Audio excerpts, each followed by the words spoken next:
BJP जिंदाबाद जिंदाबाद जिंदाबाद सोनू मुखर्जी जिंदाबाद जिंदाबाद जिंदाबाद भारत माता की जय भारत माता की जय बीजेपी बीजेपी बीजेपी जिंदाबाद जिंदाबाद जिंदाबाद माननीय सोनू मुखर्जी जिंदाबाद जिंदाबाद इसको ले जाओ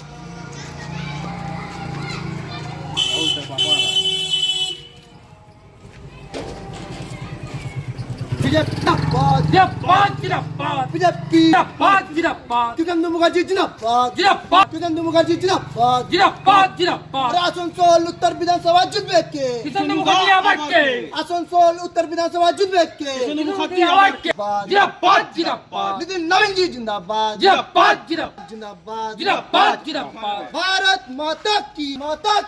जय जय श्री राम जय श्री বিজেপি প্রার্থী হলেন আপনি ধন্যবাদ জানাই পার্টি নেতৃত্বকে আমাকে আবার লড়বার সুযোগ করে দিয়েছে আসানসোল উত্তর থেকে। বলবার ভাষা নেই যে এই আস্থা পার্টি আমার উপর রেখেছে, এই পার্টির এই আস্থা বিশ্বাসকে ধরে রাখাটা আমার নৈতিক কর্তব্য এবং আমি পার্টি যে বিশ্বাস রেখেছে বিশ্বাস রাখার জন্য আমি আসানসোলের মানুষের সাথে এই অগণতান্ত্রিক সরকার, স্বৈরাচারী সরকার, এদের বিরুদ্ধে যে লড়াই, এই লড়াই সর্বতোভাবে লড়ব এবং এই সিট পার্টিকে আমি তুলে দেব। আগেবার কম মার্জিনে আপনি হারলেন, এখন কি মনে করছেন? দেখুন, এই সিট